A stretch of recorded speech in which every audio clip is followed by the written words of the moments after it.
उन्होंने कहा था सबका साथ सबका विकास, लेकिन उन्होंने केवल अपना विकास किया है, उन्होंने केवल अडानी अंबानी का विकास किया है।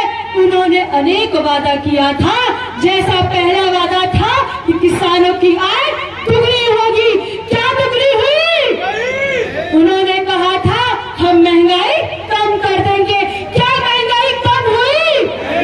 उन्होंने ये भी कहा था कि 15 लाख खाते में आएगा, क्या खाता में आया?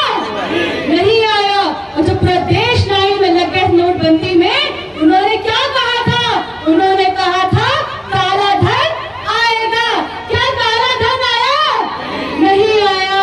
जब 2019 में चुनाव हो रहा था तो उनको लगा कि हमने कोई काम नहीं किया है, तो जो पुलवामा अटैक में जवान शहीद हुए थे उनके नाम पे उन्होंने वोट मांगा था। और इस बार कहते हैं 400 पार, मैं कहती हूँ 400 हार होगा। वह संविधान हटाने वाले हैं, हम संविधान बचाने वाले हैं।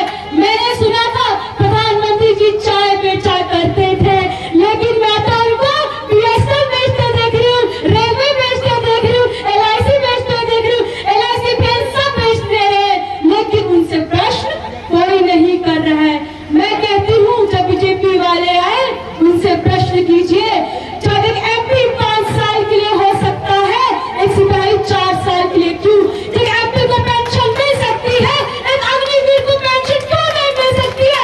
आप उनसे सवाल कीजिए, आपका संवैधानिक अधिकार है। ये कहते थे कि हम महिलाओं के हित की बात करते हैं, लेकिन जब मणिपुर में महिला चल रही थी इन्होंने कुछ नहीं बोला। जब हमारी रेस्टलेस प्रोटेस्ट कर रही थी तब भी इन्होंने कुछ नहीं बोला। हाथरस जैसे केस लाते तब भी है कुछ नहीं बोलते हैं। प्रधानमंत्री जी आते हैं, केवल मन की बात करके चले जाते हैं। मैं चाहती हूँ कोई ऐसा नेता है जो जनता की मन की बात करे। आप लोगों ने सुना होगा इलेक्ट्रो बॉन्ड के बारे में, इनका एक ही स्लोगन है, चंदा दो धन डालो, नहीं तो ED CBI का फंडा लो। जब ये नारा लगाते हैं 400 पार का, तो क्यों नफरत के नाम पे वोट मांगते हैं? इनसे प्रश्न करिए, ये डरते हैं। मैं कहती हूँ 14 में आए हैं, 24 में चले जाएंगे।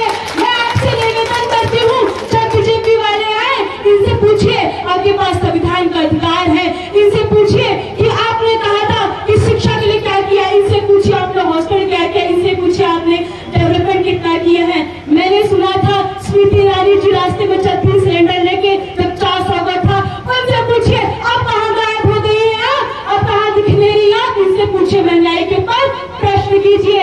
मैंने सुना था प्रधानमंत्री जी कहते थे कि महंगाई कम होगी, लेकिन जब उनसे पूछते हैं महंगाई के बारे में तो मंगलसूत्र बनाने के लिए कहते हैं। जब हम उनसे पूछते हैं कि आपने विकास क्या किया है तो कहते हैं कांग्रेस आ जाएगी तो सारी संपत्ति मुसलमान को दे दिया जाएगा। ये सिर्फ नफरत की राजनीति करते हैं और इंडिया आरएस को मोहब्बत की राजनीति करती है। मैं आपसे निवेदन करती हूँ, आप प्रश्न कीजिए बीजेपी वालों से, संविधान नहीं रहेगा तो हम नहीं है, संविधान है तो हम है, संविधान है तो हमारा कल है। आप मुझे वोट देंगे, आप नेता चुनते हैं, आप नेता चुनते हैं, आपके पास संवैधानिक अधिकार है।